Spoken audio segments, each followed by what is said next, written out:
वासुदेवाय धीमहि प्रद्युम्नायानुरुद्धाय नमः संकर्षणाय च। नमो विज्ञानमात्राय परमानन्दमूर्तये आत्मारामाय शान्ताय निवृत्तद्वैतदृष्टये आत्मानन्दानुभूत्यैव निस्तशक्त्युर्मये नमः।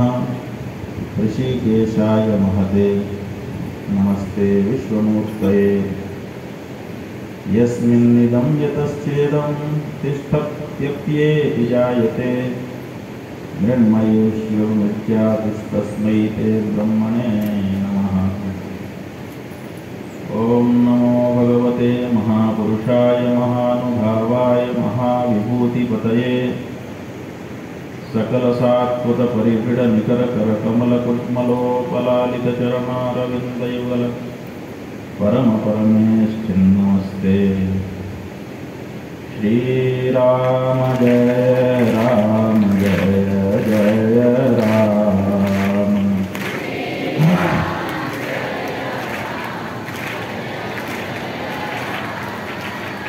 श्रीराम जय राम जय जय राम।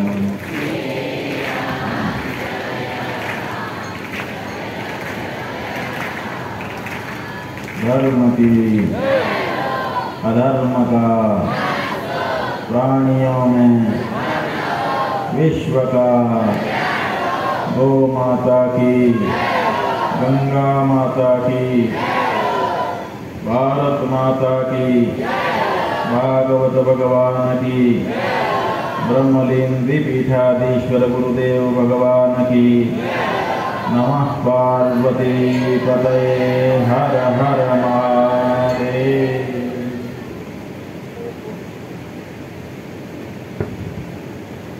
मंचस्थ स्वामी अम्बरीशानंद जी महाराज, गुरु भ्राता ब्रह्मचारी श्री निर्विकल्प स्वरूप जी केशवानंद जी, ज्योतिषपीठ शास्त्री आचार्य राजेंद्र प्रसाद शास्त्री जी, यहाँ पर समुपस्थित विद्वजन, सुधी श्रोतृवृंद, मातृशक्ति, आपने वृत्रासुर के वध का प्रसंग सुना। ये जो वृत्रासुर है ये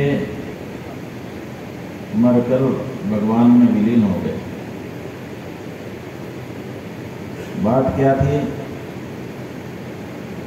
कुछ तो इसका पूर्व का रहा होगा जिसके कारण इसके मन में असुर होते हुए भी भगवान के प्रति भाव बना रहा। इसको बाद में जानते हैं। अभी परिस्थिति ये है कि जैसे ही वृत्रासुर मारा गया वैसे चारों तरफ प्रसन्नता व्याप्त हो गई, हर्ष की लहर फैल गई। वृत्रे हते त्रयो लोका बिना शक्रेण भूरिद सपालाह्य भवन सद्यो विज्वरा निर्वृतेन्द्रिया। तीनों लोग प्रसन्न हो गए, लेकिन सुखदेव जी महाराज कह रहे हैं बिना शक्रेण, इंद्र के बिना। इंद्र ने ही मारा वृत्रासुर को, तो जिसने वृत्रासुर का वध किया उसको तो प्रसन्नता होनी चाहिए, लेकिन वो प्रसन्न नहीं हुआ, बाकी सब प्रसन्न हो गए। परीक्षित जी ने कहा महाराज क्या बात है, जब तीनों लोग प्रसन्न हो रहे हैं असुर के मारे जाने पर, तो फिर इंद्र क्यों प्रसन्न नहीं हुआ? सुखदेव जी ने कहा इसलिए प्रसन्न नहीं हुआ क्योंकि उसको ब्रह्महत्या लग गई। इंद्र पहले भी वृत्रासुर के वध के लिए तैयार नहीं हो रहा था, उस समय ऋषि महर्षियों ने कहा, चिंता मत करो, अगर तुमको ब्रह्म हत्या लगेगी तो हम तुमसे अश्वमेध यज्ञ करवाएंगे और अश्वमेध यज्ञ के परिणाम स्वरूप ब्रह्म हत्या के पाप से तुम मुक्त हो जाओ, चिंता मत करो। क्योंकि एक बार ब्रह्म हत्या विश्वरूप के वध के रूप में इंद्र कर चुके थे और उनको ब्रह्म हत्या लग चुकी थी। ये तो भला हो 4 लोगों का जिन्होंने आकर के उनकी ब्रह्म हत्या बांट ली, अपने ऊपर ले ली। लेकिन ब्रह्म हत्या की जो आंच है, उस आंच को कहीं न कहीं इंद्र महसूस कर रहे थे, इसीलिए दोबारा वृत्रासुर का वध करने के लिए उनका मन नहीं था। ऋषि महर्षियों ने आश्वासन दिया, हयमेधेन पुरुषम परमात्मानम ईश्वरम दृष्ट्वा नारायणम देवम मोक्षसे जगत वधात्। अरे इंद्र, क्यों चिंता करते हो? हम तुमसे अश्वमेध यज्ञ करवाएंगे। उस यज्ञ में साक्षात भगवान नारायण पधारेंगे और तुम यज्ञ के परिणाम स्वरूप भगवान का दर्शन करने से इतना पुण्य कमा लोगे कि अगर तीनों लोकों के जितने लोग हैं उन सब की हत्या कर दो तब भी उसका पाप नष्ट हो जाएगा। किसी एक ब्राह्मण की हत्या की क्या बात, इसलिए चिंता मत करो। ये आश्वासन इंद्र को ऋषियों की तरफ से मिला था, इसीलिए इंद्र वृत्रासुर के वध में प्रवृत्त हुआ। लेकिन यहाँ क्या हुआ? वृत्रासुर के मारे जाते ही ब्रह्म हत्या इंद्र की तरफ दौड़ी और जा करके ब्रह्म हत्या को पकड़ लिया इंद्र को, और बाकी सब लोग उसी मकाने में रह गए। बहुत अच्छा हुआ मारा गया। अश्वमेध यज्ञ करा के तुम्हारे ब्रह्म हत्या के पाप का हम विनाश करवा देंगे, हटा देंगे तुम्हारे ऊपर से। इस बात का उनको ख्याल ही नहीं रहा। खुशी में सब लोग खुशियां मनाने लगे। ब्रह्म हत्या आई, इंद्र परेशान हो गया, उसके हृदय शरीर में जलन होने लगी। सोचा अब क्या करें, ब्रह्म हत्या से कैसे बचें? अभी तो ब्रह्म हत्या दूर है, उसकी आंच हमको लग रही है। अगर उसने हमारा स्पर्श कर दिया तब क्या होगा? तो इंद्र अपना स्थान छोड़ करके भागे। कहाँ जाएं? तो उन्होंने सोचा कि ऐसी जगह पे चले जाएं जहाँ पाप आ न सके। तो हमने आपको पहले ही प्रसंगवश बताया है कि जहाँ पर तीर्थ होते हैं, विशेष करके तीर्थ जल, वहाँ पर पाप नहीं आता। उनको उससे भय लगता है। और इसीलिए हमारे यहाँ स्नान की परंपरा कि हम जाएंगे स्नान करेंगे। स्नान करेंगे तो तीर्थ के जल के पास पाप जाते नहीं हैं। जैसे हम तीर्थ के जल की ओर जाने लगेंगे वैसे हमको छोड़ करके वो भाग जाएंगे और फिर हम निश्चिंत हो जाएंगे। और इसीलिए बिल्कुल पाप बचे ही ना, कहीं हमारे बाल पकड़ के टंगे ना रह जाएं, इसके लिए कुछ लोग तीर्थ में जा करके मुंडन भी करा देते हैं। अगर बाल पकड़ के कहीं रुक गए हों तो बाल के साथ वो भी इसी तीर्थ में रुक जाएं, अब हमारे साथ वापस ना जाएं। तो तीर्थ में पापों का प्रवेश नहीं है, चाहे कोई पाप। तो उन्होंने सोचा कौन से तीर्थ में चलना चाहिए, तो सबसे बड़ा तीर्थ मानसरोवर है।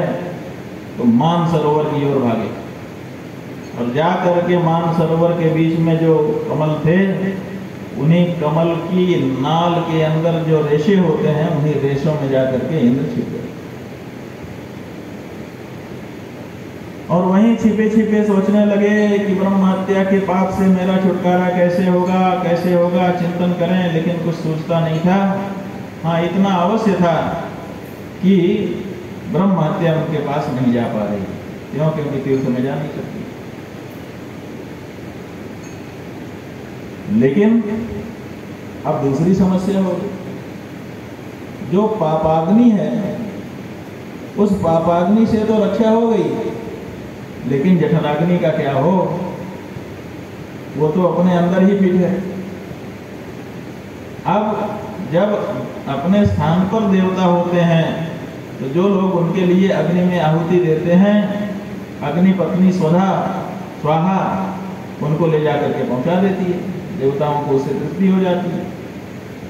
लेकिन अग्नि का प्रवेश जल में तो होता नहीं है, और कमल तो जल में है, इसलिए वहां अग्नि और अग्निपत्नी स्वाहा का कोई प्रवेश नहीं है, इसलिए वहां तक हवि पहुंच नहीं रही थी।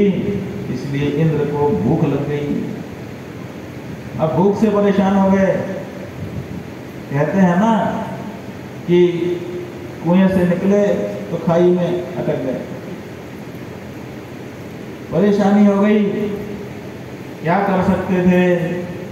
सत्पुष्करमालतंतून् अलब्ध भोगो यदिहाग्निदूतः वर्षाणि सहस्रमलक्षितोऽन्तः सचिन्तयन् ब्रह्मपदात् विमोक्षम्। लंबा समय बीत गया। अब बिना कुछ खाए पिए इंद्र वहीं पर छिपे रहे। यद्यपि भूख से परेशानी थी उनको, लेकिन प्राण चले जाने से तो अच्छा है ये भूख का कष्ट सह लिया जाए। तो भूख का कष्ट सहते हुए उसी कमलनाल के रेशे के अंदर इंद्र लंबे समय तक छिपे रह करके विचार करते रहे कि अब क्या करें क्या करें। और आपको पहले सुनाया था कि जिस समय इंद्र मान सरोवर में जाकर के छिप गए, उस समय इंद्रासन खाली हो गया। तो फिर जो मृत्युलोक के राजा थे नहुष, वो बड़े धर्मात्मा थे। इतना उनका पुण्य था कि धरती के राज्य के साथ साथ उन्होंने स्वर्ग का राज्य भी संभाल लिया। अब इंद्र का काम वो देखने लगे, स्वर्ग का राज्य उनके हाथ में आ गया, लेकिन समस्या उत्पन्न हो गई। समस्या ये उत्पन्न हुई कि जब वो राजा हुए तो उन्होंने कहा कि भाई राज्य में क्या क्या है हम जरा देखना चाहते हैं। तो उनको खजाना दिखाया गया, उनको घुड़साल दिखाई गई, उनको अश्वशाला दिखाई गई, उनको सैनिक दिखाए गए। सब कुछ दिखाते दिखाते उन्होंने कहा महल देखेंगे, तो महल देखने चले गए। दरबार दिखाया गया, जहां शस्त्र अस्त्र रखे जाते हैं वो जगह दिखाई गई। अब अंतःपुर स्थान आ गया। नहुष ने कहा हम ये भी देखना चाहते हैं। कहा महाराज यहाँ इंद्र का ही प्रवेश है और आप तो कार्यकारी राजा हैं। कहा इससे क्या है, कार्यकारी तो हैं और हमें तो केवल देखना है। सुरक्षा करने के लिए भी सब चीज देखे रहना जरूरी होता है। तो उनको अंतःपुर में प्रवेश हो गया और जा करके उन्होंने शची को देखा। शची का जो सौंदर्य था, उस सौंदर्य को देख करके राजा नहुष आकर्षित हो गए। ऐसा सौंदर्य उन्होंने पहले कभी देखा नहीं था। वो मन ही मन इंद्र की निंदा करने लगे कि ये इंद्र कैसा है, हमें तो ठीक नहीं लगता है। बताओ इतनी सुंदरी स्त्री इसके घर में स्वयं है, इसकी पत्नी, और ये गौतम ऋषि के यहाँ अहल्या के ऊपर रीझ गया था। ये रत्न, स्त्री रत्न यहीं पर है। और फिर उसने शची के सामने प्रस्ताव कर दिया कि देखिए आप शची हैं, इंद्र पत्नी है, अब इंद्र नहीं है, हम ही इंद्र हैं, इसलिए हमारे साथ इंद्र का व्यवहार करिए। शची ने मना कर दिया, लेकिन जब वो नहीं माना तो फिर बृहस्पति गुरु की शरण में गई। बृहस्पति गुरु ने रास्ता बताया कि सप्तर्षि की पालकी में चढ़ करके आने के लिए कहो। तो सप्तर्षि की पालकी में चढ़ करके जाने लगा। सप्तर्षि धीरे धीरे चल रहे थे कि कोई हिंसा ना हो जाए, और इसको थी जल्दी कि कितने जल्दी शची के यहाँ हम पहुँच जाएं। सप्तर्षियों की पालकी में हम आए हैं ऐसा सोच करके शची जो है आज हमको समर्पित हो जाएगी। तो कह रहे थे सर्प सर्प जल्दी चलो जल्दी चलो। और दुर्वासा जी भी जुटे हुए थे। दुर्वासा जी को क्रोध आ गया कि हम एक तो ढो रहे हैं, ऊपर से कह रहा है सर्प सर्प जल्दी जल्दी। कहा कि सर्प सर्प का दोनों अर्थ है, जल्दी भी है और सांप भी है। तो तुम कह रहे हो सर्प सर्प, हम तुमको कह रहे हैं तुम भी सर्प सर्प, जाओ सर्प हो जाओ।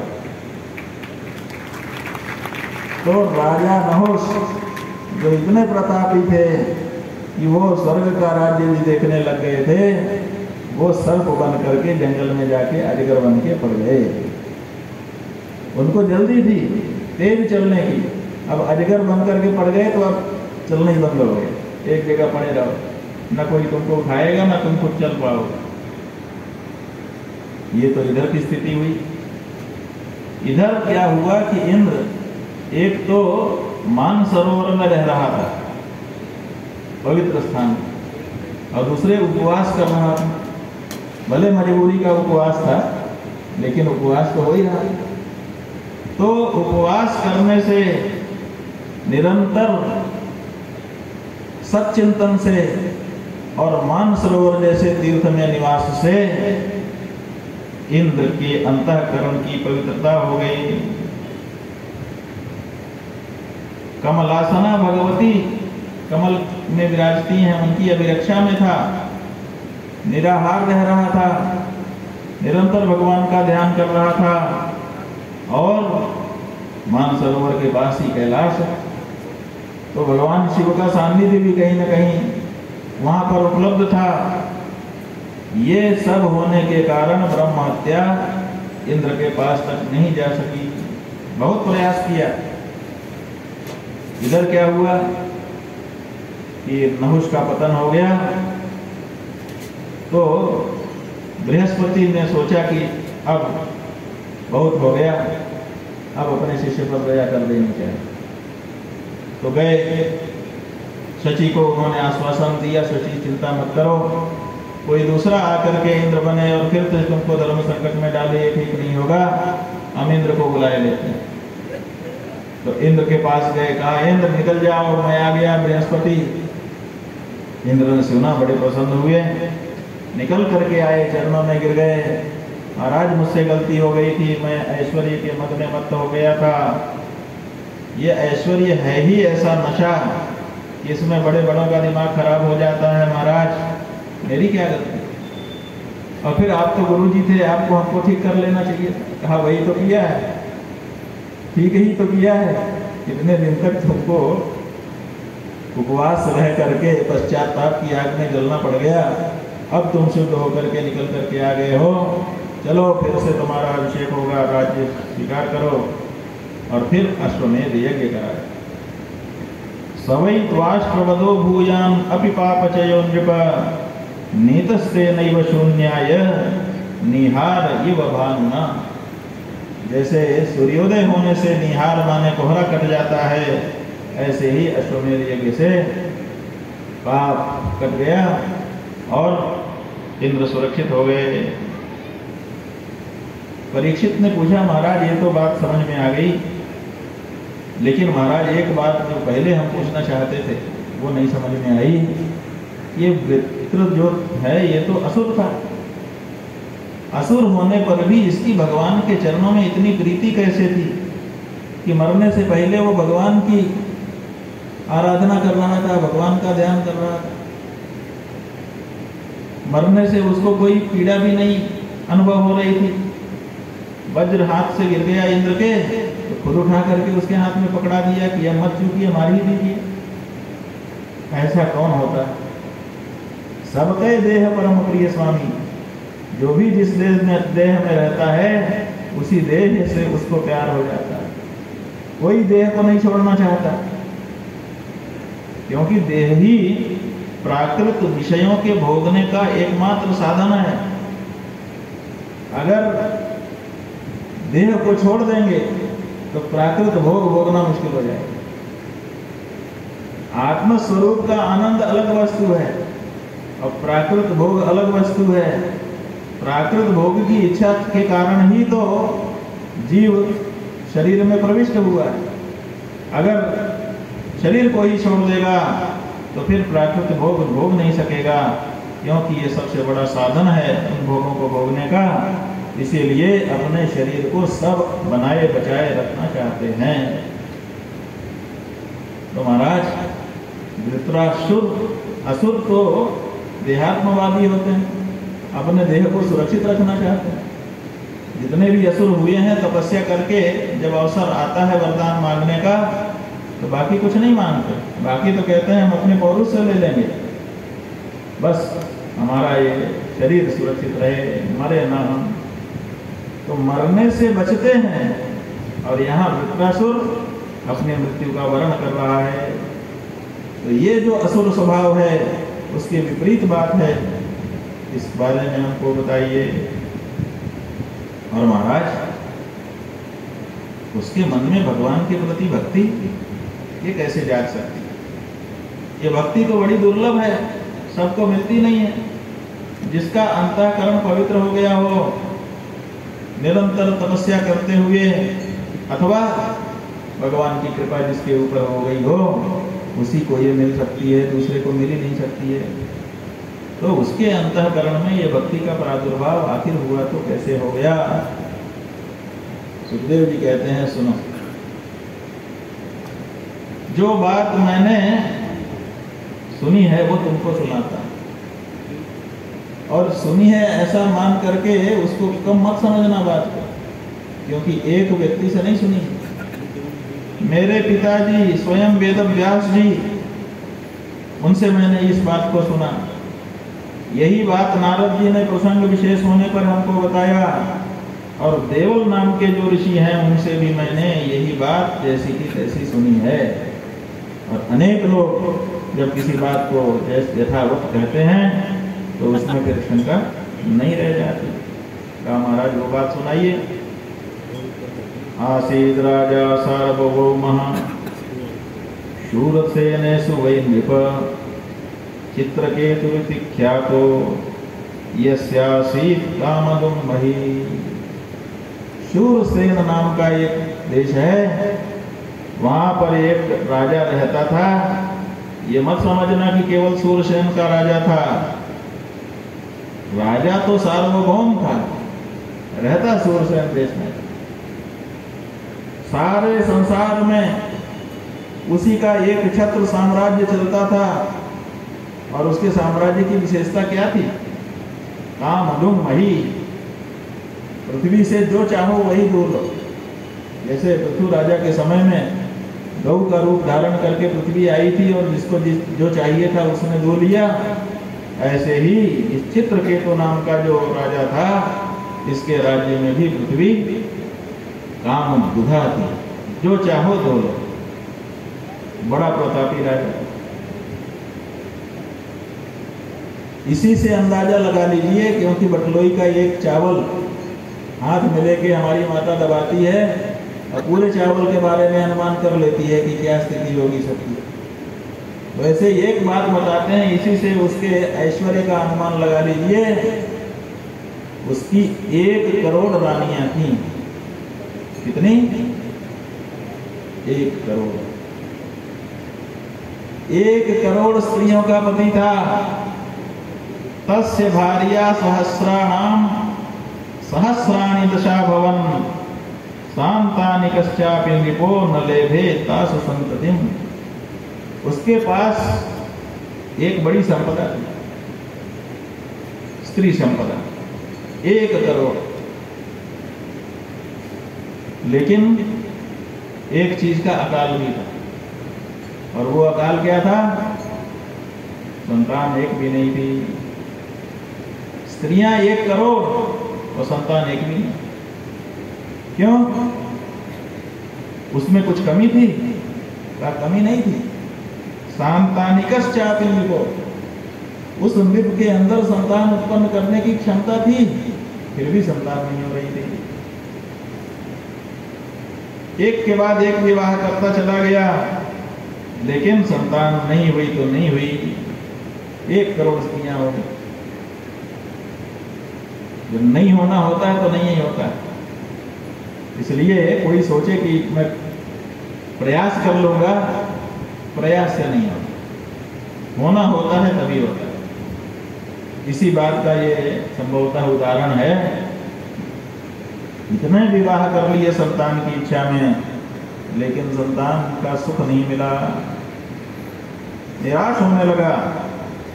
इसी समय एक दिन की बात है, ब्रह्मा जी के पुत्र अंगिरा और नारद दोनों महर्षि हैं, दोनों एक साथ उसके राजमहल की तरफ पधार गए।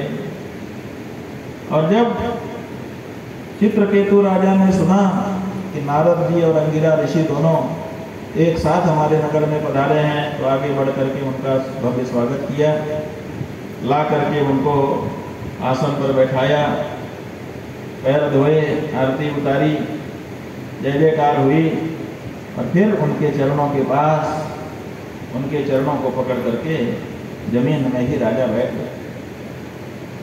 नारद जी और अंगिरा जी बड़े प्रसन्न हुए, देखो ये राजा चित्रकेतु कितना विनयी है।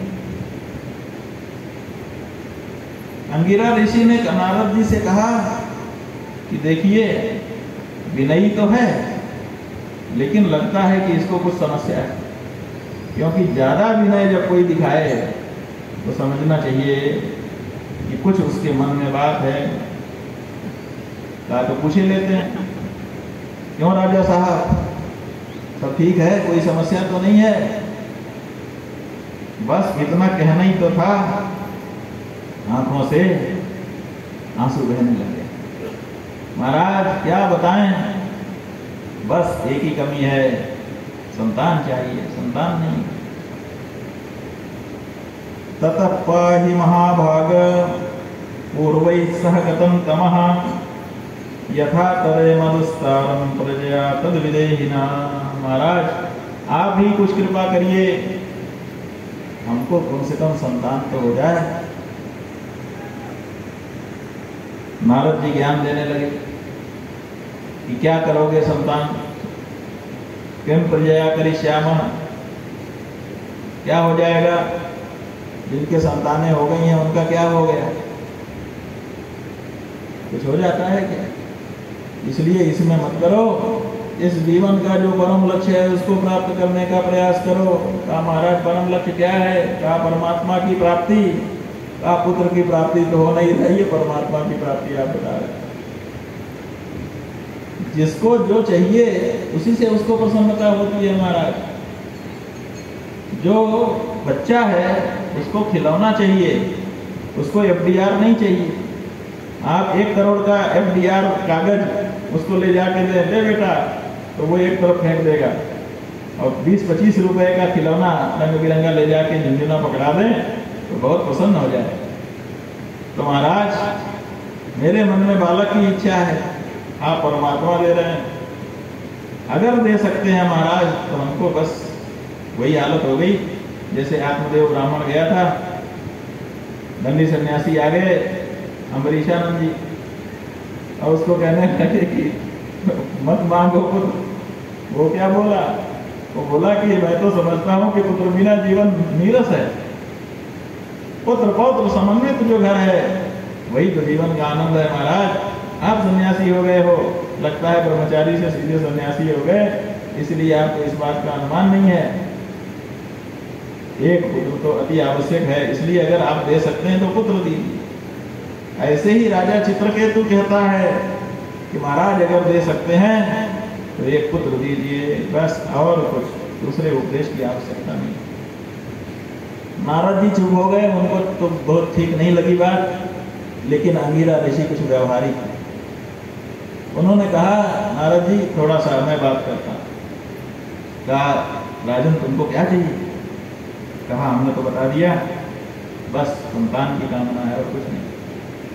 कहा ठीक है, यज्ञ की तैयारी करो, हम पुत्रेष्टि यज्ञ करेंगे और उस पुत्रेष्टि यज्ञ से चरु का निर्माण करेंगे। अगर भगवान की कृपा हुई तो वो स्वयं चरु लेकर के प्रकट होंगे और आपको संतान होगी। बस खुशी हो गया, तुरंत यज्ञ का आयोजन किया गया और जैसा अंगिरा ऋषि ने कहा था वैसा ही हुआ। भगवान चरु लेकर के प्रकट हो गए। तो वो जो कई रानियां थी अनेक, उन रानियों में सबसे बड़ी रानी का नाम था कृतद्युति। कृतद्युति को राजा ने खीर दे दिया, उसने खीर खाया और फिर समय आने पर एक पुत्र हुआ।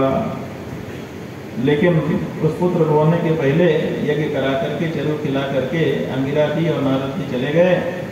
जाते समय अंगिरा जी ने कहा, राजा देखो, तुमको एक पुत्र होगा इस यज्ञ के प्रभाव से, लेकिन हर्ष शोक विवर्धना, तुम्हारा हर्ष और शोक दोनों बढ़ाएगा।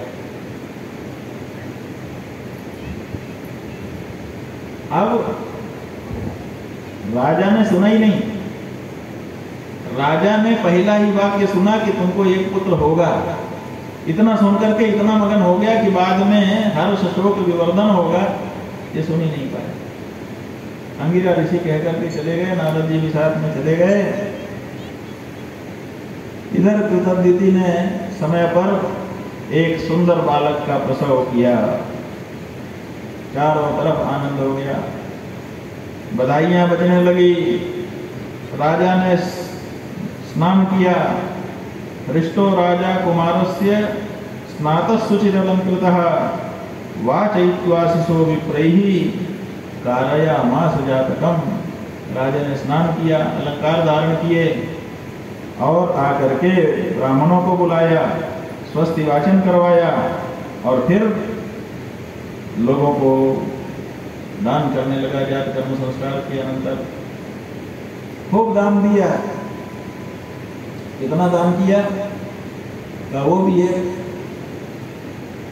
एक चीज बता देते हैं, उसी से आप लोग अनुमान कर लीजिए कि बाकी कितना दिया होगा। का गाय दान किया उसने। कितनी गायें दी? 6 अरब गायों का दान किया। 6 अरब कितना होता है जानते हैं? 60 करोड़ माने 60 लिखो और 7 शून्य लगा दो, 8 शून्य लगा दो, तब जाकर के इतना होता है। इतनी तो उसने केवल गाय दी, और केवल गाय तो ब्राह्मणों को दिया, बाकी लोग बहुत सारे दूसरे भी थी, उनको अलग अलग वस्तुएं दी।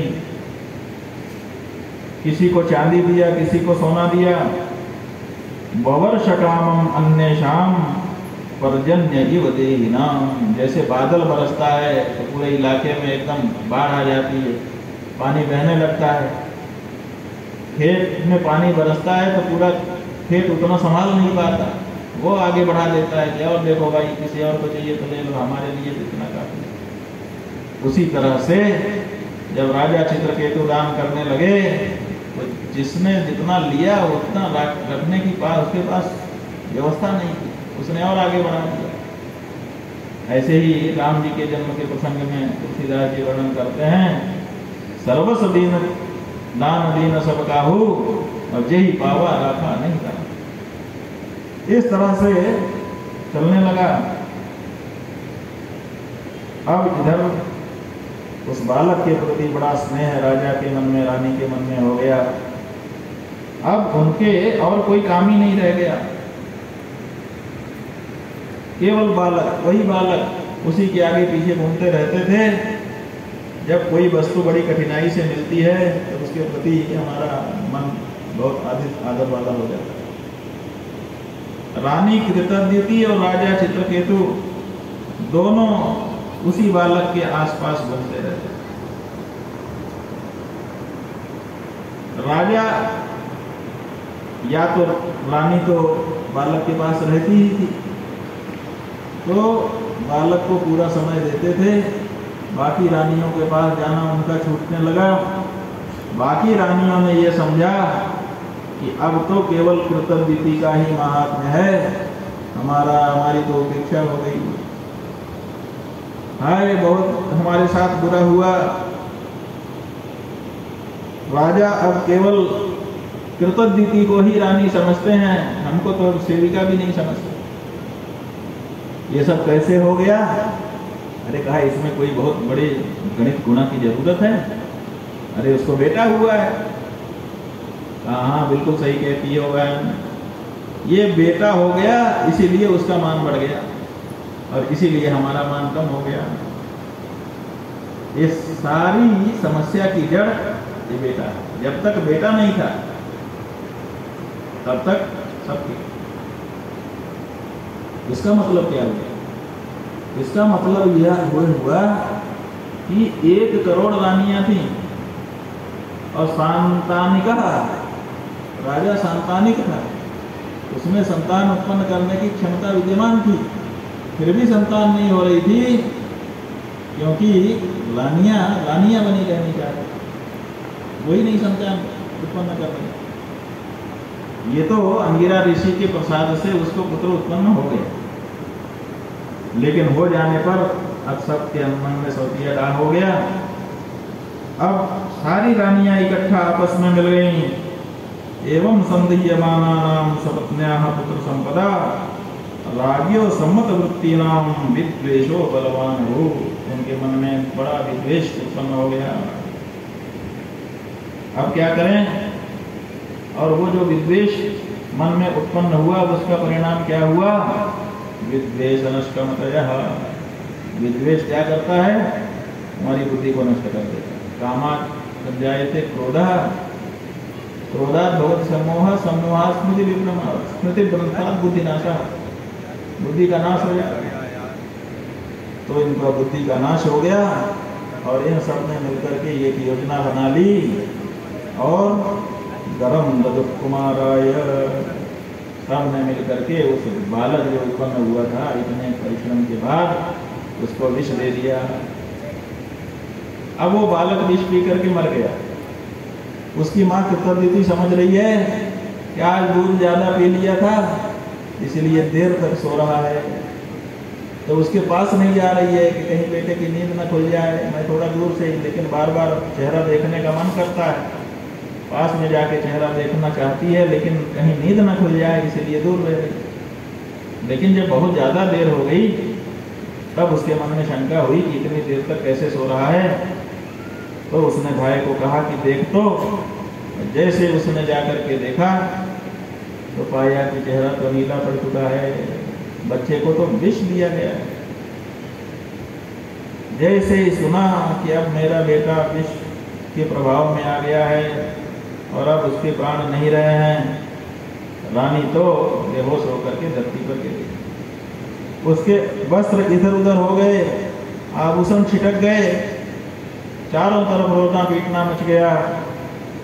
अब वो जो दूसरी रानियां थी वो भी दौड़ के आई और आग वो तो जान ही रही थी कि क्या, लेकिन बनावटी रोना रोने लगी। राजा दौड़ करके आया, चारों तरफ का जो माहौल था और बेटी का चेहरा देखा तो वो भी रोने लगा फूट फूट कर। ऐसा कोई था नहीं जो उस समय रोना रहा। बड़ा करुण दृश्य उत्पन्न हो गया। एवं कस्मलमापन्नम नष्ट संयम अनायकम ज्ञात्वांगिरा नाम मुनिः आजगाम सनारदः। पूरे नगर में, राजमहल में कोई ऐसा नहीं था जो अपने आप को संभाल सके। उस समय राजकाज सब रुक गया, सब के सब शोक में डूबे हुए थे। नारद जी और अंगिरा ऋषि ने जान लिया कि राजा की ऐसी परिस्थिति बन गई है, तो उन्होंने समझ लिया कि इस समय राज्य अनायक हो गया है, वहाँ जाकर के किसी न किसी समझदार व्यक्ति को खड़ा होना चाहिए, अन्यथा अनर्थ हो जाएगा। तो हम लोग चलते हैं, आकर के राजा के सामने खड़े हो गए, उसको ज्ञान का उपदेश किया, देह और देही का विभाग समझाया, तत्व ज्ञान दिया। नहीं मरता है जी आत्मा, ये शरीर मरता है, आत्मा को मार नहीं सकता कोई। नैनम चिन्नम शस्त्राणि नैनम दहति पावकः। दुनिया भर का जो ज्ञान है वो सब सुनाया, लेकिन कभी कभी शोक जब ज्यादा होता है उस समय ज्ञान काम नहीं करता। ग्रहण करेगा तब न काम आएगा। देह देही विभागोयम अविवेक कृतः पुरा जाति व्यक्ति विभागोयम यथा वस्तु निकल्पितः। जैसे घटत तो जाति है और घट व्यक्ति है। घट व्यक्ति के मर जाने से, माने घड़े के नष्ट हो जाने से घटत तो जाति नहीं मरती है। ऐसे ही ये जैसे जाति और व्यक्ति का विभाग वस्तु में कल्पित किया गया है, ऐसे ही शरीर में देह देही विभाग है। देह के मर जाने से देही नहीं मरता, ये सब समझाया।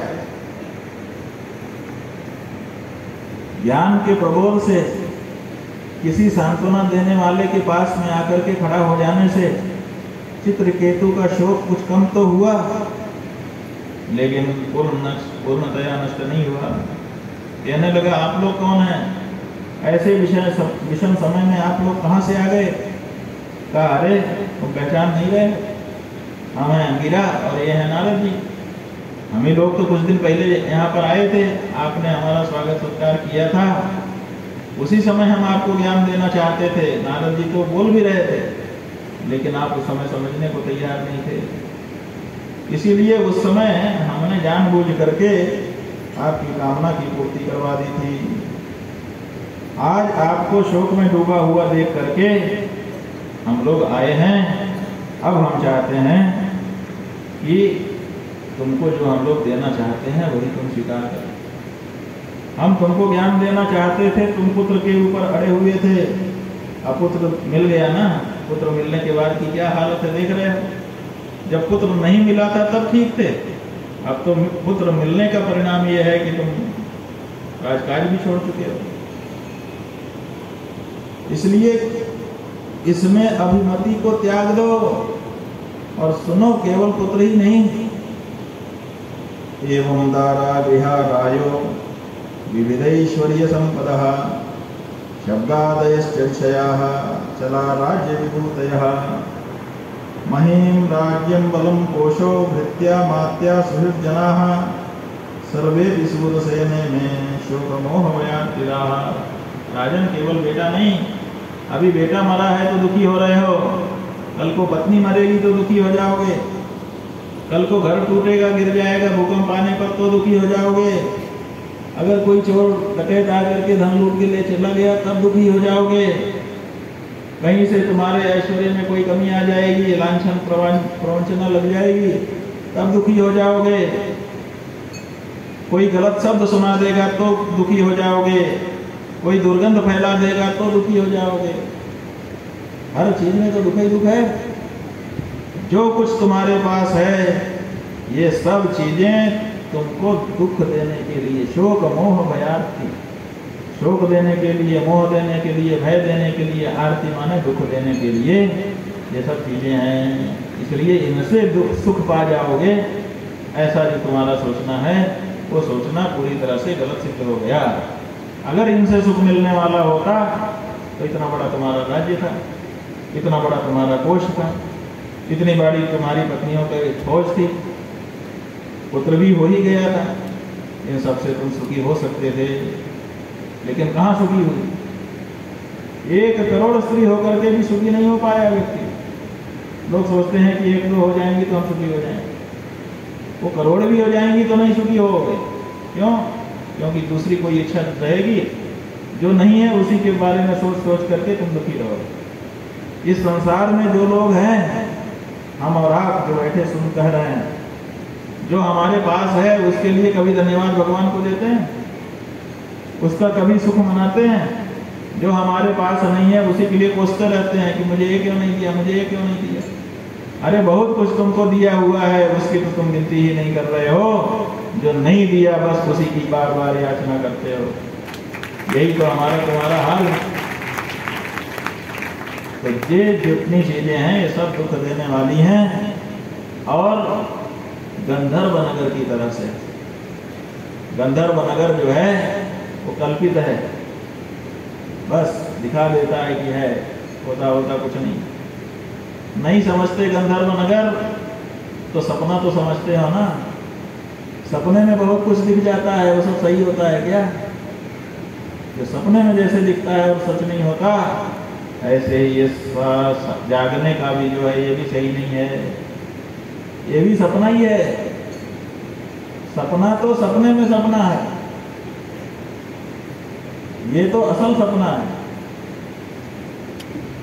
इसलिए बहुत पक्का दिखता है, सपना थोड़ा बहुत आगे पीछे हो जाता है। क्यों? क्योंकि वो सपने में सपना है, फोटोस्टेट का फोटोस्टेट है, ओरिजिनल की बातें ही अलग होती है। तो ये असली फोटो है तो ये भी सपना, लेकिन प्रथम सपना है। इस सपने में जब सपना देखेंगे, फिर उस सपने में सपना देखेंगे, उसकी बात अलग होगी। ये सब जादूगरी है और कुछ नहीं है राजन, इसलिए इसमें मत पड़ो। तस्मात् स्वस्थे न मनसा विमृश्य गतिमात् मनः द्वैते ध्रुवार्थविश्रम्भं तेजोपशममाविश। इसलिए मन स्वस्थ करो, विचार करो, क्या ये जो कुछ तुम प्राप्त कर रहे हो ये ध्रुव है, ये सदा टिकने वाला है? जो चीज़ सदा टिकने वाली है उसी का साथ करने से भला है। जो चीज़ टिकने ही वाली नहीं है उसको हम पकड़ भी लेंगे तो क्या होगा, उसी के साथ हम भी धोखा पा जाएंगे। ऐसी छत पे खड़े हो जिसके पिलर मजबूत हो, ताकि तुम जब तक चाहो खड़े रह सको। ऐसी छत पे न खड़े हो जाओ कि तुम्हारे खड़े होते ही ढह जाए, खुद भी जाए वो तुम्हें भी लेके चली जाए। इसलिए इस कल्पना लोक में मत जियो, सत्य और तथ्य को स्वीकार करो। आओ तुमको हम एक मंत्र का उपदेश कर। तो भगवान शंकरषण के मंत्र का उपदेश कर दिया। कहा 7 दिन तक इसका निराहार रह करके जब करो निश्चित रूप से तुमको इसका लाभ होगा। लेकिन राजा कहाँ मानने वाला था। उसने कहा महाराज आपकी बड़ी कृपा की आप आए, आपकी बड़ी कृपा की आप इतना हमको समझा रहे हैं, आपकी बात हम काट नहीं रहे हैं, बिल्कुल आपकी बातें सच हैं। लेकिन महाराज हमको इस समय समझ में नहीं आया। हमें तो बस ये बेटा मिला था तो कितना सुख था हमको। हम संसार के सारे सुख भूल गए थे इस सुख के आगे। गोद में जब उठाते थे, जब गले से लगाते थे, जब गाल चूमते थे, जब इसकी आंखों में देखते थे, और जब इसको पालने में लेटा हुआ आंख बंद करके सोता हुआ देखते थे, हर दृश्य, हर वो अनुभव अकल के था, बहुत आनंद होता था महाराज। इसलिए हमें तो आप और कुछ मत बताइए, कोई ज्ञान मत दीजिए, हमें तो ये पुत्र चाहिए। तो नारद जी ने कहा अच्छा ठीक है, अगर तुम्हारी यही जिद है तो पिछली बार तुम्हारी जिद अंगिरा जी ने मान ली थी, तुमको पुत्र का आशीर्वाद कर दिया था। अब इस बार हम तुम्हारे ऊपर कृपा करते हैं। तो चरणों में गिर गया कि महाराज बड़ी कृपा, हमारे बेटे को जीवित कर दो। कहा भाई हम जीवित तो नहीं करेंगे, हम जीवात्मा को बुलाए देते हैं। अगर वो आप उससे बातचीत कर लो, अगर वो जीवात्मा तुम्हारे साथ तुम्हारे बेटे के रूप में रहना चाहे तो हमें कोई आपत्ति नहीं, अभी तो शरीर सुरक्षित है। कहा महाराज बहुत कृपा होगी, ऐसा ही कर दो।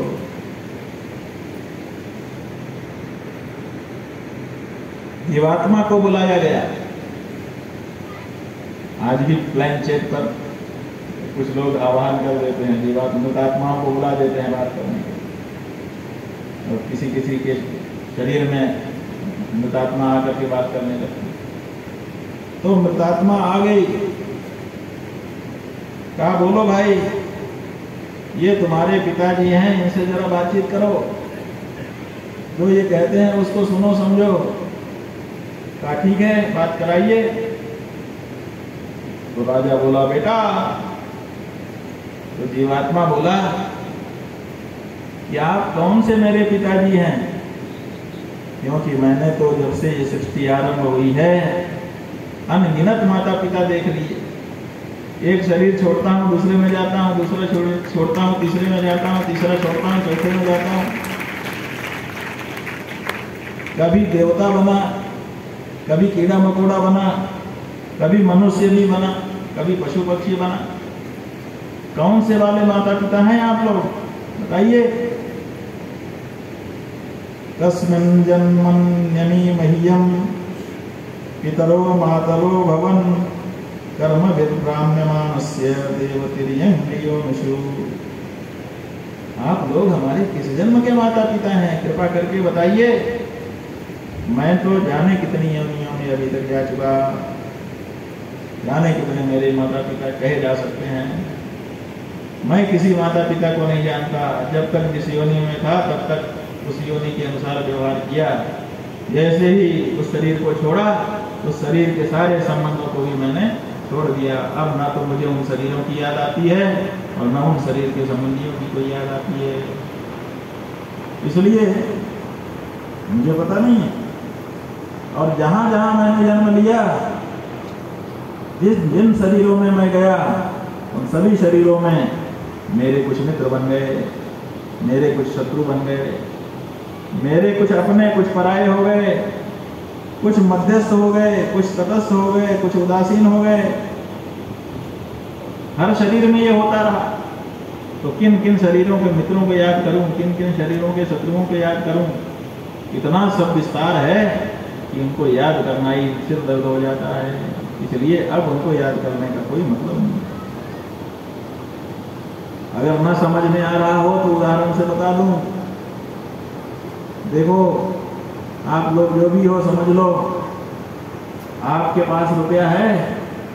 कहाँ है? हमारे जेब में है। कहा आपका है कि नहीं है? कहा हाँ हमारा है। कहा जैसे आप कह रहे हो ना कि हमारा है वो रुपया, वैसे ही कल दुकानदार के पास था, वो कह रहा था हमारा है। परसों जो है व्यापारी के पास था, वो कह रहा था हमारा है।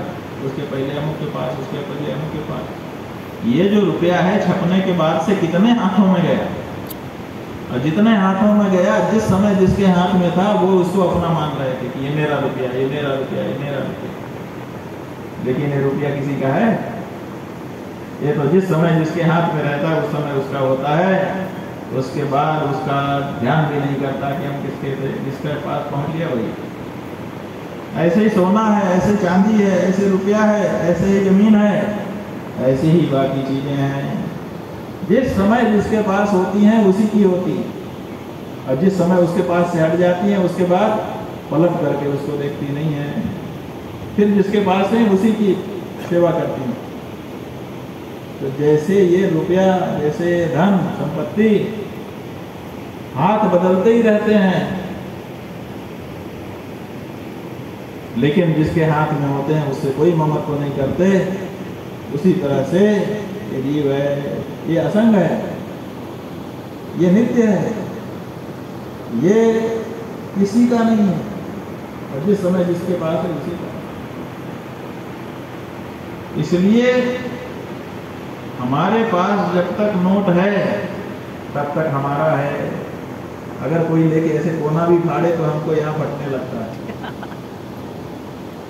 और अगर हमारे पास से चला जाए उसके बाद आग भी लग जाए तो हमें कोई फर्क नहीं पड़ता।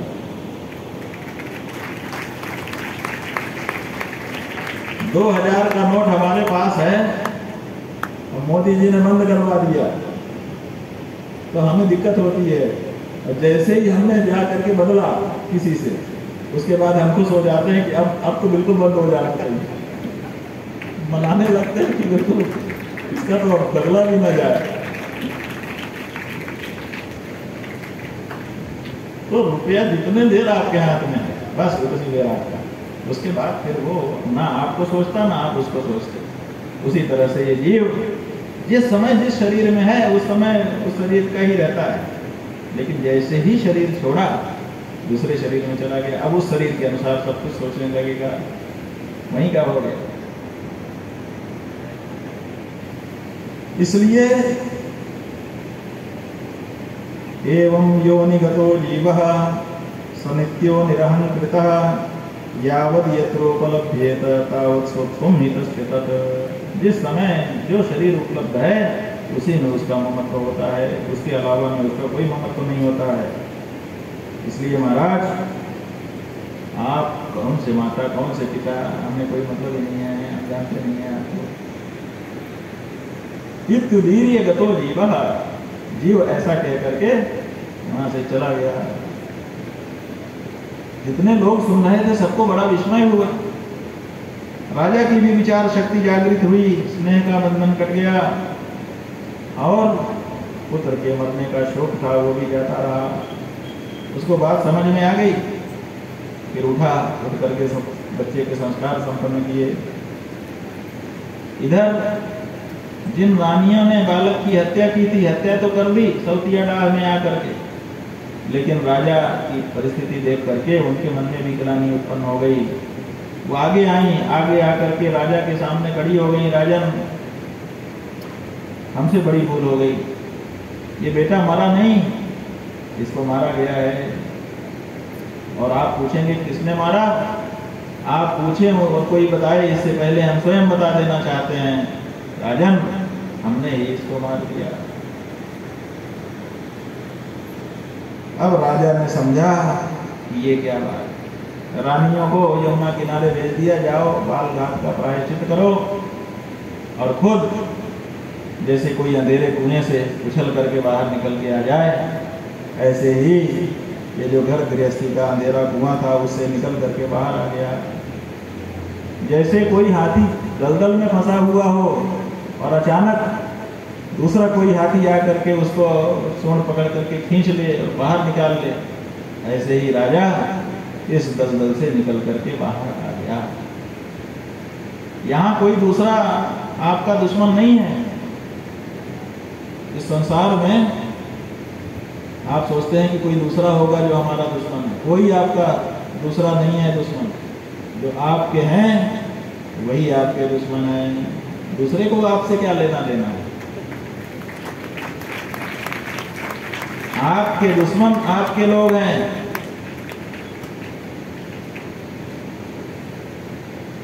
संसार की सच्चाई समझ में आ गई, निकल करके बाहर चला गया।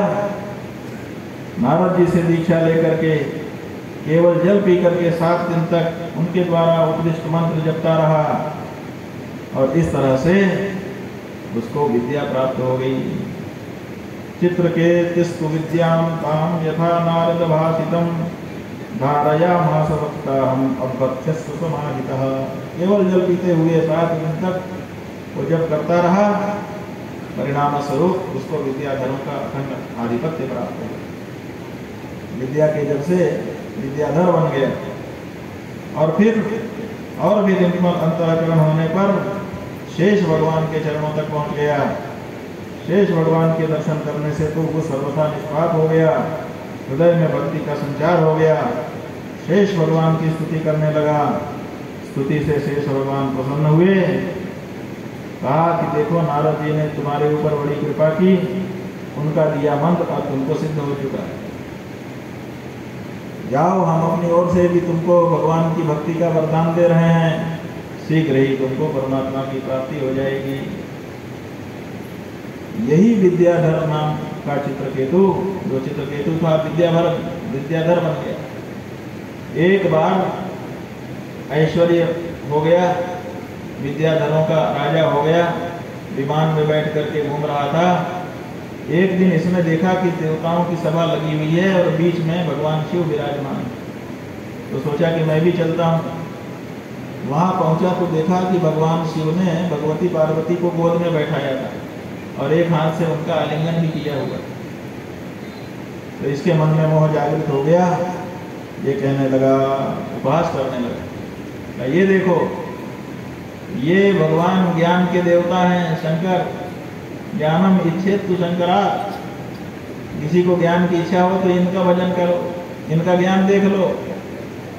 सभा सोसाइटी में बैठे हैं, अध्यक्षता कर रहे हैं, उसमें भी अपनी गोद में पत्नी को बैठा करके उसका आलिंगन कर रहे हैं। कोई सामान्य व्यक्ति भी इस तरह से सभा सोसाइटी में अपनी पत्नी के प्रति व्यवहार नहीं करता है। प्रायशः प्राकृतश्चापि स्त्रियं रहसि बिभ्रति, अयम महाव्रतधरो विभर्ति सदति स्त्रियं। जो भी कोई व्यक्ति है, सामान्य व्यक्ति भी है, वो एकांत में अपनी पत्नी का आलिंगन करता है, और ये सभा में ही आलिंगन कर रहा है। इस तरह से दुर्वाद बोलने लगा। भगवान शिव ने ध्यान नहीं दिया, सभासदों ने भी ध्यान नहीं दिया, क्योंकि हर बात का जवाब नहीं किया जाता है।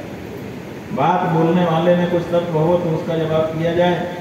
तो जितने सभासद थे और भगवान शिव स्वयं, उन्होंने भी कुछ प्रतिवाद नहीं किया, बल्कि थोड़ा सा मुस्कुरा करके अपनी दूसरी बात जो चल रही थी उसमें चले गए। लेकिन माता पार्वती, क्योंकि वो सभा का अंग थी नहीं, सभा में उनका मन था नहीं, इसलिए उनके मन में इसी की बात आ गई। वो कहने लगी, अरे तेरी ये हिम्मत, तो हमारे स्वामी को इस तरह से बोलता है, क्षमा योग्य नहीं है, तू दंड का पात्र है, आज मैं तुझे दंड देती हूँ। क्या दंड देंगे? कहा तुम्हारा जो व्यवहार है वो असुरों के जैसा है, विद्याधरों के जैसा नहीं। विद्याधर ऐसा नहीं करते, असुरों जैसा तुम्हारा व्यवहार है, इसलिए तुम असुर ही हो जाओ। चित्रकेतु जो है उसने सोचा कि मुझे तो शाप मिल गया, लेकिन घबराया नहीं, आ करके हाथ जोड़ करके खड़ा हो गया। बोला माता, मैं हाथ जोड़ करके आपके सामने खड़ा हो गया हूं, लेकिन एक बात बता दूं, ये मत मानिएगा कि मैं घबरा करके आया हूं और ये मांगता हूं कि शाप हटा लीजिए। शाप हटाने के लिए नहीं कह रहा हूं, बस केवल इतना कहता हूं कि मेरे मुंह से अगर कोई अनुचित शब्द निकल गया हो तो उसके लिए मुझे क्षमा कर दीजिए। आपको कोई चोट लग गई हो मेरे वाक्यों से तो वो मैं नहीं चाहता। आपका अप्रिय करना मेरा उद्देश्य नहीं था। बाकी तो मेरी दृष्टि में सब भगवान का फैलाव है। क्या अच्छा क्या बुरा मैं ज्यादा मानता ही नहीं हूं। मैं तो मानता हूं अच्छा भी बुरा भी सब भगवान ही का रूप है। इसलिए शाप और वरदान इसमें ज्यादा मुझे प्रीति नहीं है। नारायण परा सर्वे न कुतश्चन दिव्यति स्वर्गापवर्ग नरकेश्वरी तुभ्यार्थ दक्षिणा। जो भगवान को सर्वत्र देखता है उसको नरक में खड़ा कर दो, क्या करेगा? नरक में भगवान को देखने लगेगा। स्वर्ग में ले जा करके खड़ा कर दो, स्वर्ग में भगवान को देखने लगेगा। अरे जिसकी दृष्टि में आनंद बस गया उसको जंगल में ले जाके खड़ा कर दोगे तो वहीं आनंद लेने लगेगा। और जिसकी दृष्टि में दुख बस गया है, संताप बस गया है, उसको राजमहल में ले जाके खड़ा कर दोगे तो वहां भी कुछ न कुछ दुख का कारण ढूंढ ही लेगा और उसी से दुखी हो जाएगा। इसलिए दृश्य में क्या रखा है? जो कुछ रखा है वो दृष्टि में रखा है। इसलिए मेरी दृष्टि में सर्वत्र परमात्मा ही है। इसलिए जो आपने कह दिया सब ठीक है। कहा ये कैसे जानती हैं? ये कैसे मेरे मन में हो गया? कहा ये मेरे प्रभु का स्वभाव है, मेरा स्वभाव नहीं है। मैंने तो प्रभु से नकल की। मेरे प्रभु का क्या स्वभाव है?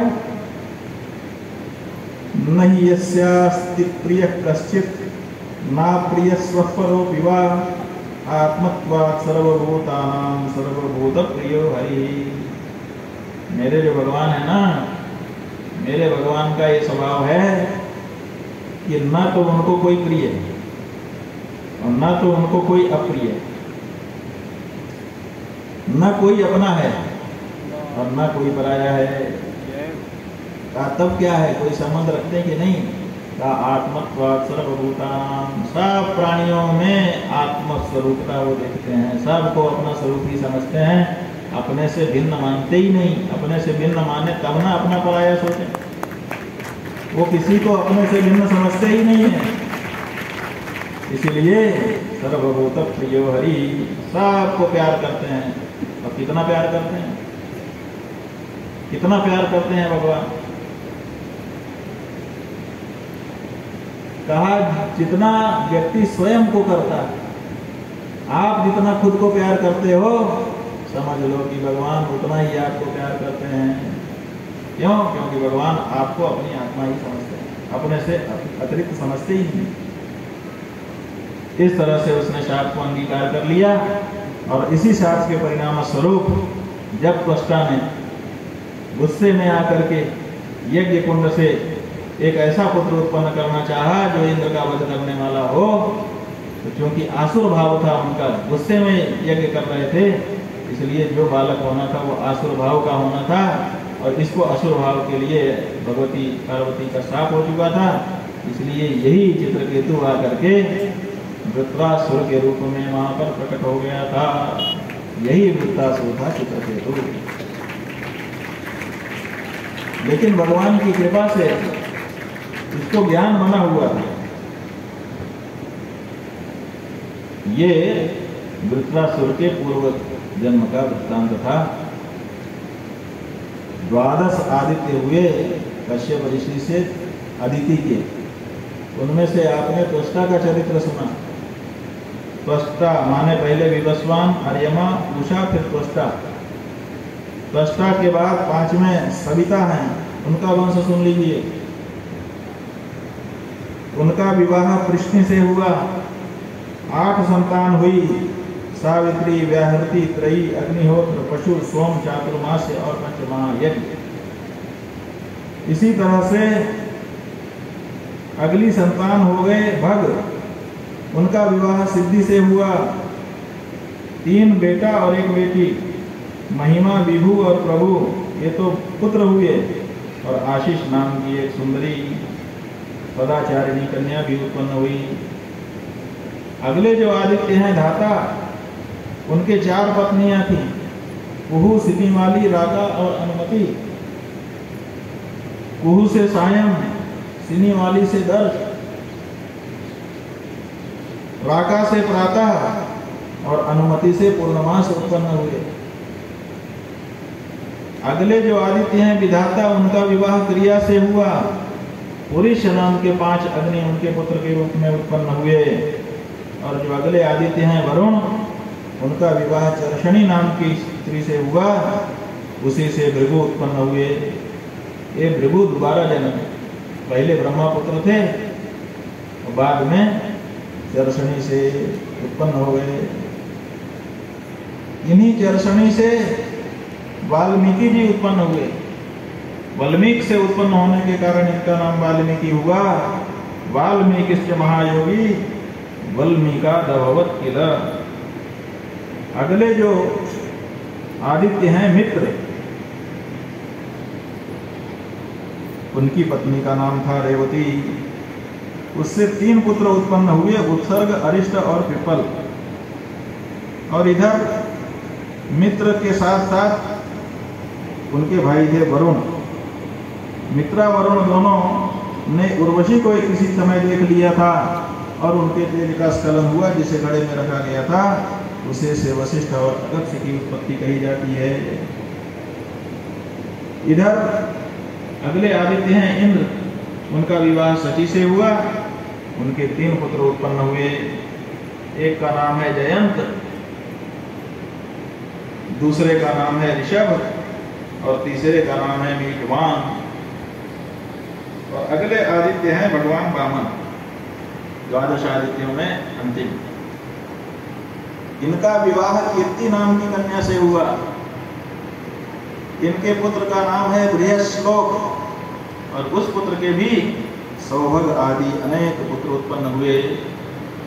आगे 8वें स्कंध में इनकी कथा आएगी। ये आदित्य के कश्यप से 12 पुत्र हैं।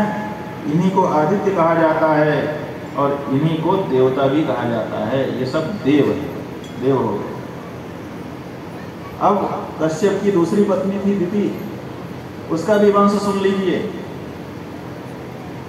ये दिति जो है, इसी से जो पुत्र संतानें उत्पन्न हुई उन्हीं का नाम हुआ दैत्य। और आपने सुन ही लिया है, 2 पुत्र हुए थे, एक का नाम था हिरण्यकशिपु और दूसरे का नाम था हिरण्याक्ष। तीसरे स्कंद में हम लोगों ने संक्षिप्त कथा हिरण्याक्ष की सुनी थी। जो हिरण्यकशिपु था, हिरण्याक्ष तो अविवाहित ही मारा गया। हिरण्यकशिपु का गयाधु नाम की कन्या के साथ विवाह हुआ था, जो जम्भ नाम के दैत्य की पुत्री थी। इनके 4 पुत्र और 1 कन्या उत्पन्न हुई। पुत्रों के नाम है सम्राट, इसका कृति के साथ विवाह हुआ और पंचजन नाम के असुर उत्पन्न हुए। दूसरा बेटा था अनुहराद, इसकी सुरम्या नाम की कन्या से विवाह हुआ। बास्कल और महिषासुर इन्हीं के बेटे। जो ह्राद नाम का तीसरा बेटा था, उसका विवाह धमनी के साथ हुआ।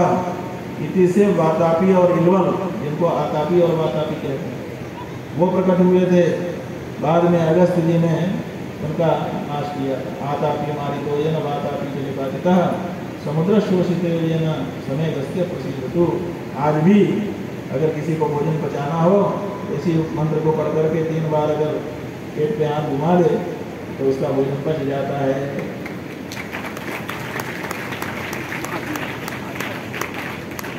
और जो छोटा बेटा था उसका नाम था प्रहलाद। वही प्रहलाद जिनकी कथा 8वें स्कंद में हम लोग आगे आने पर सुनेंगे। इनके पुत्र का नाम था विरोचन। विरोचन का विवाह देवी से हुआ था, उसी से बलि नाम का पुत्र उत्पन्न हुआ था। बलि का विवाह असना से हुआ था, उसके बाण आदि 100 पुत्र उत्पन्न हुए थे। ये जो बाण है यही बाणासुर के नाम से प्रसिद्ध है। भगवान शिव का परम भक्त माना जाता है। जैसे राजा बलि पाताल लोक में रसातल में रहते हैं, वहां पर भगवान विष्णु उनकी चौखट पर पहरा देते हैं, ऐसे ही बाणासुर के यहाँ भगवान शिव, वो भी भगवान शिव का बड़ा भक्त माना जाता है। ये तो इनकी स्थिति है। एक पुत्री भी हुई थी हिरण्यकशिपु की, जिसका नाम समीतिका था। उसका विवाह विप्रचित्ति से हुआ था, उसी से राहु प्रकट हुआ, जो बाद में 2 विभाग में विभक्त होकर के राहु और केतु कहलाया। बाद में देवगणों में सम्मिलित हो गया है। दिति की ये 2 संतानें थीं, लेकिन बाद में उसके मन में दुख हो गया, क्योंकि इंद्र ने इनको मार दिया। भगवान ने स्वयं दोनों को मार दिया, हिरण्यकशिपु को, हिरण्याक्ष को। तो दिति के मन में समस्या हो गई, इसीलिए उनके एक और पुत्र हुआ, जो 49 पुत्र हो गए। एक ही पुत्र 49 हो गए, उन्हीं का नाम हुआ मरुद्गण। तो परीक्षित जी ने पूछा, महाराज इन्होंने ऐसा कौन सा पुण्य किया था कि एक के 49 हो गए फिर भी नहीं मरे? तो सुखदेव जी ने बताया कि जब भगवान विष्णु ने इंद्र का पक्ष लेकर के हिरण्याक्ष और हिरण्यकशिपु को मार दिया, तो दिति सोचने लगी कि देखिए ये भाई भाई मिल करके आपस में लड़ रहे हैं, लेकिन हमारा कोई विचार नहीं कर रहा। हमारे तो 2 ही बेटे थे और दोनों मारे गए, अब हम तो निकुति हो गए, हमारे कष्ट का क्या होगा? यही सोच सोच करके वो घुटी जा रही थी। पहले भी उसके पास संतान नहीं थी, लेकिन उसने सायंकाल असमय में भगवान कश्यप से प्रार्थना की कि महाराज हमको संतान चाहिए, संतान चाहिए। तब उसके इस आग्रह पर भगवान कश्यप ने उसके ऊपर कृपा की थी, जिससे 2 संतान उसको हुई और वो दोनों भी मारी। तो बेचारी बड़ी दुखी रहती थी। उसके मन में इंद्र के लिए बहुत गुस्सा था, तो वो सोचने लगी कि एक और पुत्र हमारे हो जाता, लेकिन अब तो ऐसा पुत्र हमको चाहिए जो इंद्र को मारे। तो उसने सोचा ये कैसे होगा, तो कश्यप जी की फिर सेवा करने लगे, खूब सेवा। कश्यप जी को जो चाहिए लेके बस खड़ी रहती थी। भोजन चाहिए तो भोजन हाजिर है, पानी चाहिए तो पानी हाजिर है, बिस्तर चाहिए तो बिस्तर हाजिर है, और कुछ सोचती ही नहीं थी, केवल उनकी सेवा सोचती है। और इस तरह से जब लंबे समय तक खड़ी, एक पैर पे खड़ी रह करके उसने सेवा किया, तो कश्यप जी महाराज सोचने लगे कि जरूर इसको कुछ मन में होगा जिसके कारण हमारी इतनी सेवा कर रही है, अन्यथा ऐसा स्वभाव तो इसका है नहीं। तो एक दिन उन्होंने पूछ ही दिया, दीदी बोलो क्या बात? कहा नहीं कुछ नहीं है, क्या बात? कहा आजकल कुछ सेवा तुम ज़्यादा कर रही हो, कुछ बात मन में है क्या? दीदी ने कहा कैसी बात करते हैं कि आप हमारे पति हैं, पति की सेवा पत्नी का धर्म होता है। कहा हाँ होता है, लेकिन थोड़ा ज़्यादा कर रही है। ज़्यादा करने के कारण हमको मन में विचार आता है कि ये अधिक सेवा क्यों हो रही है। कहा कि महाराज आप नाराज हो जाएंगे, इसीलिए मैं बोलती नहीं, ठीक है मुझे सेवा करनी है। कश्यप जी ने कहा नहीं नाराज नहीं होंगे, अब बोलो, निर्भय होके बोलो। कहा अच्छा जो मन में है हम बोल सकते हैं। कहा बिल्कुल क्यों नहीं, हमसे नहीं बोलोगे तो किससे बोलोगे? कहा महाराज यही तो हम चाहते थे, आप मेरे मन की सुने, लेकिन मेरे मन की आप सुनते कहाँ हैं? कश्यप जी ने कहा आज चिंता मत करो, आज छूट है, बोलो, संकोच मत करो। तो दिति बोल पड़ी, वरदो यदि मे ब्रह्मन् पुत्रमिन्द्र हणम वृणे अमृत्युम पुत्राहम ये न मे घातितो सुतो। महाराज मेरे मन में कुछ बात है, अगर आप वचन दें तब मैं बोलूं। का वचन है? कहा महाराज मेरे मन में ये जो इंद्र है ना आपका बेटा, इसके प्रति बड़ा द्वेष है। मेरे 2 बेटों को मार करके मुझे निपुति बना दिया है इसने, इसलिए मैं ऐसा एक पुत्र चाहती हूँ जो इंद्र को मार दे। और कश्यप जी ने सुना तो माथा पीटने लगे, क्या है मैंने ये क्या कर दिया, मुझे पहले से सोच समझ करके तब वचन देना चाहिए था, ये मैंने ठीक नहीं किया। वचन तो ले चुका, अब वचन से पीछे भी नहीं जा सकता, ये जो मांगती है वो देना पड़ेगा, लेकिन ये इंद्र को मारने वाला पुत्र चाहती है, अब मैं क्या करूं। तो उन्होंने सोचा कि ठीक है, प्रतिश्रुतम ददामीति वचस्तन मनुष्या भवे, मैंने पहले ही वचन दे दिया है, अब इसको झूठा नहीं कर सकता। वदम नाहति चेन्द्रोपी तत्वेदम उपकल्प्यते, और इंद्र भी बदे योग्य नहीं है, इसलिए मुझे बीच का कोई रास्ता निकालना पड़ेगा। अब यहाँ युक्ति से काम लेना पड़ेगा, बिना युक्ति के मुक्ति अब होने वाली नहीं। क्या करूं? तो दिति से बोले, देखो तुमको पुत्र होगा, लेकिन उसके लिए तुमको 1 साल का एक व्रत करना पड़ेगा। कौन सा व्रत है महाराज? का उसका नाम है पुंसवन व्रत।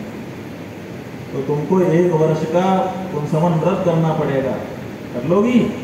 कहा महाराज एक नहीं 100 साल का व्रत कहो तो मैं कर लूंगी, लेकिन इंद्र को मारने वाला को तो मुझे होना चाहिए।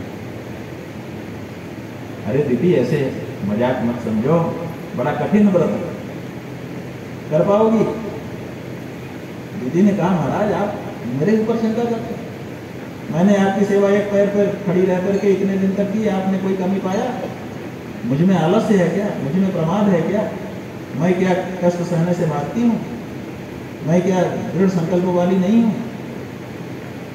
कश्यप जी ने कहा हाँ ये सब तो है। अच्छा ठीक है। उन्होंने सोचा कि ऐसा कठिन व्रत बता दें कि इसको कहीं ना कहीं चूक हो जाएगी, चूक हो जाएगी तो हमारा काम बन जाएगा।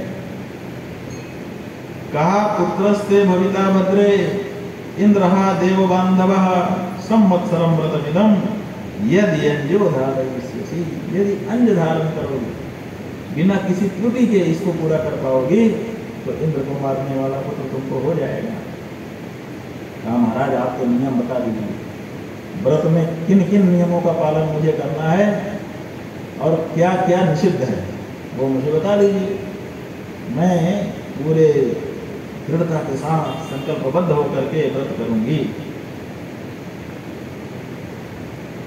उन्होंने कहा देखो पहला संकल्प तो यही करना होगा कि मन से, वाणी से, क्रिया से किसी का बुरा नहीं सोचना है। पहला संकल्प यही है। कहा महाराज पहले मैं बता चुकी हूं कि इंद्र को मारने वाला पुत्र मुझे चाहिए, इसलिए अब उसको इसमें मत डालिए। जब से व्रत का संकल्प लूंगी किसी और के अनिष्ट का चिंतन ही नहीं करेंगे। अच्छा देखो व्रत के समय में कभी गुस्सा नहीं करना, क्या नहीं करूँगी, किसी को शाप नहीं देना, क्या नहीं दूंगी, किसी को गाली मत देना, नहीं दूंगी, झूठ भी मत बोलना, ऐसा सवाल ही नहीं। शरीर के नाखून, रोएं, बाल जब तक व्रत चलेगा नहीं काट सकते। कहा महाराज छोटी बात है, किसी अशुभ वस्तु का स्पर्श नहीं करना है, दर्शन नहीं करना है, बिल्कुल चलेगा। जल में घुस करके व्रत पर्यंत स्नान नहीं करना है, नहीं करूंगी। किसी दुष्ट व्यक्ति से बातचीत नहीं करोगे, नहीं करूंगी। बिना धोया हुआ कपड़ा नहीं पहनना है, नहीं पहनूंगी। किसी का पहना हुआ कपड़ा नहीं पहनना है, नहीं पहनूंगी। किसी की पहनी हुई माला भी नहीं पहनना है, नहीं पहनूंगी। किसी का जूठा भी नहीं खाना है। कहा महाराज नहीं खाना। मांस मदिरा सवाल ही नहीं है। शूद्र के द्वारा स्पृष्ट भोजन भी नहीं करना है, शुद्ध भोजन करना है। कहा ठीक है। रजस्वला के देखे हुए अन्न को भी नहीं खाना है, नहीं खाऊंगी। अंजलि से जल नहीं पीना है, नहीं पीऊंगी।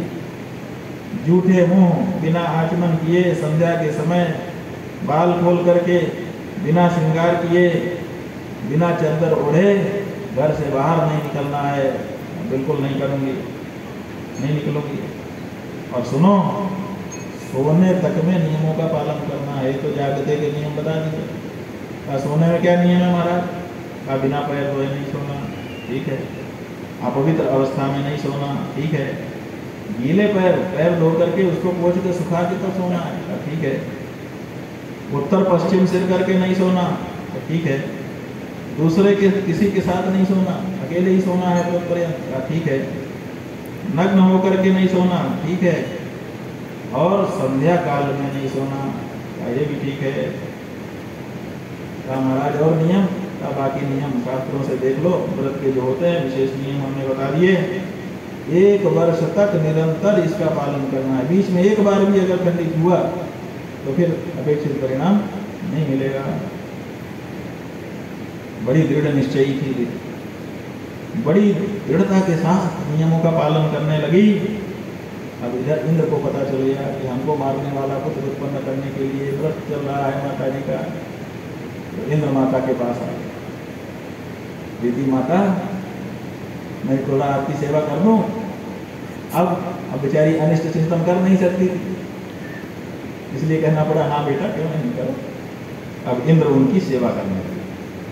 सेवा करने का तो उद्देश्य क्या था कि हर समय हम सेवा के बहाने इनके पास रहेंगे, जब इनसे कोई त्रुटि होगी बस उसी समय इनके ऊपर आक्रमण कर देंगे। लेकिन दीदी बड़ी दृढ़ता के साथ नियमों का पालन करके व्रत को आगे बढ़ा रही थी। इंद्र परेशान होने लगा, ये तो कुछ कमी गलती करती ही नहीं है। लेकिन किसी एक दिन की बात है, एक दिन संध्या के समय कुछ खा रही थी और खाते खाते इंद्र ने ऐसा बातचीत में लगाया कि सहज हो गई, सतर्कता हट गई। जैसे आम दिनों में रहती थी वैसे ही सहज बना दिया बातचीत करके, और सहजता के कारण खाते खाते नींद आ गई। तो अब झूठे मुंह बिना आचमन किए सो गई और संध्या का समय था। नियम में था कि जब सो तो पैर धो करके पोंछ करके सुखा करके सोना है, झूठे मुंह नहीं सोना है, संध्या के समय नहीं सोना है। और उसको नींद आ गई, जैसे ही सोई इंद्र ने उसी समय सूक्ष्म रूप धारण कर लिया और अपना वज्र लेकर के गर्भ में पहुंच गया और गर्भ का टुकड़ा टुकड़ा काटने लगा। लेकिन गर्भ मरा नहीं, उसके 7 टुकड़े इंद्र ने कर दिए, लेकिन मरा नहीं। तो फिर ऐसे पलट करके फिर 7 किए तो 7 के 7 हो गए, तो 7 तथा 49 हो गए। 49 टुकड़े हो गए, लेकिन वो गर्भ मरा नहीं। इंद्र घबराया, ये मुझसे क्या हो रहा है? मैं तो गर्भ में उतरा था कि इसको मार दूंगा। लेकिन जैसे भगवान अपने चक्र के माध्यम से उत्तरा के गर्भ में परीक्षित की रक्षा कर देते हैं, ऐसे ही भगवान रखवाले हैं, जहां चाहें जिसकी रक्षा कर सकते हैं। दीति के गर्भ में भी गर्भ की रक्षा कर रहे हैं। जब 49 टुकड़े हो गए और गर्भ नहीं मरा तो इंद्र घबराया, और घबरा करके उसने अपना हाथ आगे बढ़ा दिया। भाइयों, आप हमारे सगे भाई हैं। क्या सगे कैसे हो गए? हम तो दीति के पुत्र होंगे, आप तो अदिति के हैं। कहा भैया हम दीति के गर्भ में काहे के लिए आए हैं, तुम्हारे पास क्यों आए? अब इस गर्भ से हम भी निकलेंगे और आप भी निकलेंगे। तो अब तो हम लोग 50 हो गए ना, 49 आप लोग और 50वां मैं, अब हम लोग सगे भाई हैं। तो गर्भ वालों ने कहा कि भाई तो कह रहे हो, लेकिन तुम तो देवता हो और हम तो दीति के पुत्र दैत्य हो जाएंगे, हिरण्याक्ष हिरण्यकशिपु जैसे दैत्य हो गए, तो आपकी हमारी कैसे पटेगी? कहा कि मैं वचन देता हूँ, तुम लोग देवता हो गए, दीति के गर्भ से उत्पन्न होकर के भी देवता माने जाओगे। तुमको हम देवताओं में शामिल करते हैं, तुमको सोमरस का पान कराएंगे। इस तरह से 49 जो बच्चे टुकड़े हो गए थे, उनसे इंद्र ने मित्रता कर ली। हाँ, मारुद उसी से मरुद हो गए। जब वो काट रहे थे तो वो रो रहे थे, तो रोते रोते तो कह रहे थे मत रो मारुद, तो उसी से उनका नाम मरुदगण पड़ गया। तो ये 50 होकर के उठे। दीदी तो नींद में थी, इधर ऐसा घटना घट गई, उठी तो देखा तो 50 बच्चे इंद्र के साथ 49 खेल रहे हैं। दीदी ने कहा अरे ये क्या है? कहा माँ हम सब तुम्हारे बेटे हैं। कहा इंद्र तुम भी? कहा हाँ माँ हम तुम्हारे गर्भ में गए थे, गर्भ में से निकले हैं, तो गर्भ में से जो निकलता वही तो बेटा होता है। तो आज से हम तुम्हारे बेटे हुए, तुम हमारी माँ हुई, और ये लोग भी देवताओं में हो गए। इस तरह से मरुद गणों का जन्म, मंगलम मरुताम जन्म, ये जो मरुद गण हैं इनका जन्म मंगल है, ये सुनाया गया। आगे भी अभी बहुत सारे और भी प्रसंग हैं, समय अनुसार उनको भी हम लोग सुनेंगे। आज समय यहीं पर विराम लेने के लिए हम लोगों को संकेत कर रहा है। समय का सम्मान सबको करना ही होता है, अपने लोग भी करते हैं। शिव शिव शंभो हर हर महादेव, शिव शिव शंभो हर हर महादेव, शिव शिव शंभो हर हर महादेव, शिव शिव शंभो हर हर महादेव, हर हर महादेव। बंधुओं, आज यहाँ पर सभा में डॉक्टर परमेश्वर नाथ मिश्र जी, जिनको